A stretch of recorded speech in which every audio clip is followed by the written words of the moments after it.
दुनिया भर में 300 से ज़्यादा रामायण प्रचलित हैं। उनमें वाल्मीकि रामायण, कंबन रामायण और रामचरितमानस, अद्भुत रामायण, आध्यात्म रामायण और आनंद रामायण की चर्चा ज़्यादा होती है। उक्त रामायण का अध्ययन करने पर हमें राम कथा से जुड़े कई नए तथ्यों की जानकारी मिलती है। इसी तरह अगर दक्षिण के रामायण की माने तो भगवान राम की एक बहन थी जो उनसे बड़ी थी। अब तक आप सिर्फ यही जानते आए हैं कि राम के 3 भाई लक्ष्मण, भरत और शत्रुघ्न थे, लेकिन राम की बहन के बारे में कम ही लोग जानते हैं। बहुत ही दुख भरी कथा है राम के बहन की। लोग उनकी सच्चाई जानेंगे तो राम को कठोर दिल वाला मानेंगे और दशरथ को स्वार्थी। तो चलिए जानते हैं राम की यह बहन कौन थी और उनका नाम क्या था और वह कहाँ रहती थी। अगर आप राम की बहन के बारे में पहले से जानते हैं तो भी आपको इस कथा को सुनना चाहिए, क्योंकि इस कथा के माध्यम से आपको कुछ ऐसे राज जानने को मिल सकते हैं जिसके बारे में आपने न कहीं पढ़ा होगा न कहीं सुना होगा। तो चलिए शुरुआत करते हैं भगवान राम के बहन की कथा। लेकिन उससे पहले आपसे निवेदन करेंगे कि आप इस चैनल को सब्सक्राइब कर लें ताकि भगवान राम की कृपा आप पर निरंतर बरसती रहे। श्री राम की 2 बहनें थीं, एक थी शांता और दूसरी कुकबी। हम यहाँ आपको शांता के बारे में बताने जा रहे हैं। दक्षिण भारत के रामायण के अनुसार राम की बहन का नाम शांता था, जो चारों भाइयों में बड़ी थी।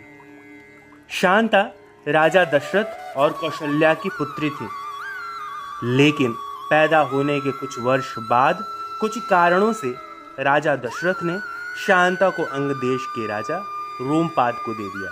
कई ग्रंथों में इस बात का जिक्र है कि राजा दशरथ और रोमपाद के बीच एक समझौता हुआ था। इस समझौता के तहत जिस भी राजा के घर में प्रथम संतान की उत्पत्ति होगी, वह संतान दूसरे राजा को भेंट के रूप में दे देगा। और राजा दशरथ के घर प्रथम संतान यानी शांता का जन्म हुआ और दशरथ ने शांता को अंग देश के राजा रोमपाद को भेंट में दे दिया।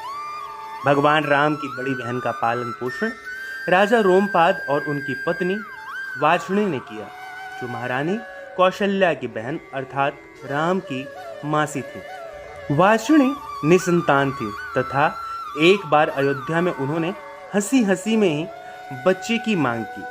दशरथ भी मान गए। रघुकुल का दिया गया वचन निभाने के लिए शांता अंग देश की राजकुमारी बन गई। शांता वेद, कला तथा शिल्प में पारंगत थी और वे अत्यधिक सुंदर भी थी। लोक कथा के अनुसार शांता जब पैदा हुई तब अयोध्या में अकाल पड़ा और 12 वर्षों तक धरती धूल धूल हो गई। चिंतित राजा को सलाह दी गई कि उनकी पुत्री शांता ही अकाल का कारण है।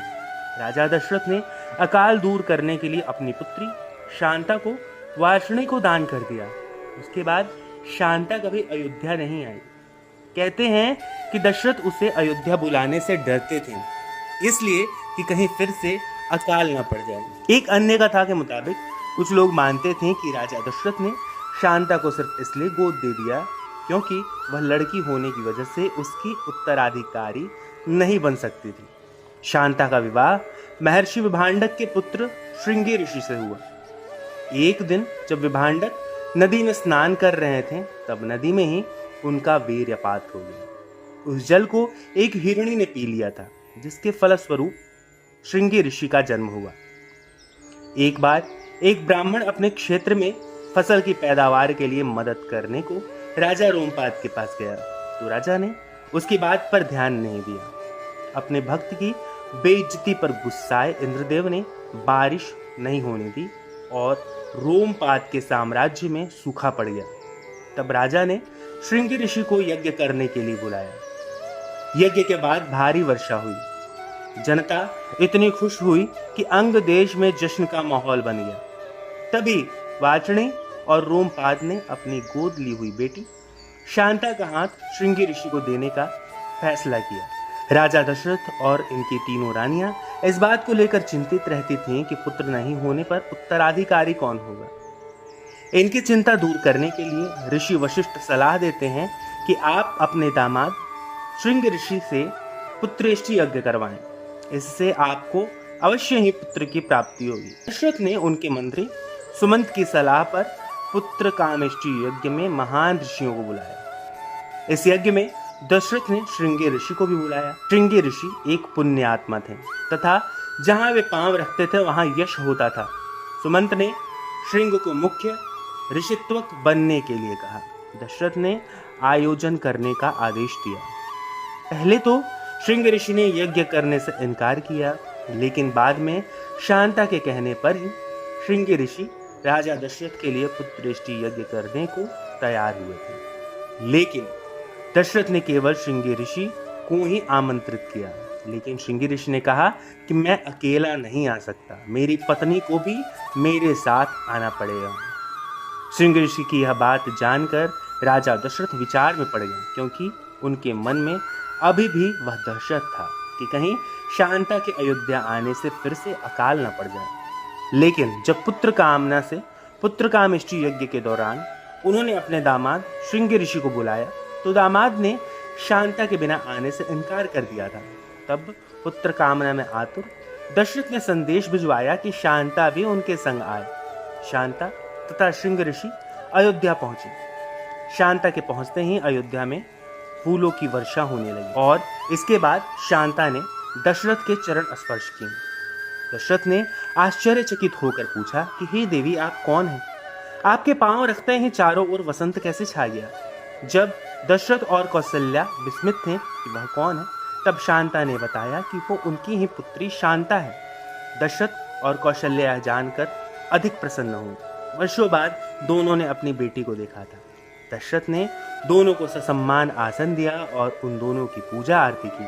तब श्रृंगी ऋषि ने पुत्र कामेष्टि यज्ञ किया और इसी से भगवान राम तथा शांता के अन्य भाइयों का जन्म हुआ। दोस्तों, इस कथा को हम यहीं समाप्त करते हैं। कथा का अगला भाग जल्द ही हम अपने चैनल पर अपलोड करेंगे। अगर आप चाहते हैं कि इस कथा के अगले भाग का श्रवण आप जल्द से जल्द करें तो इस चैनल को तुरंत ही सब्सक्राइब कर लें। और हाँ, कथा अगर आपको अच्छी लगी हो तो इसे अपने मित्रों बंधु बांधवों के साथ साझा करें। कथा को लेकर मन में कोई संशय या सवाल हो तो इसे कमेंट बॉक्स में लिखें। हम यथाशीघ्र आपके सवालों का जवाब देने का प्रयास करेंगे। अब अगले वीडियो तक के लिए दीजिए हमें इजाज़त। हमारे सभी साथियों को हरे कृष्णा।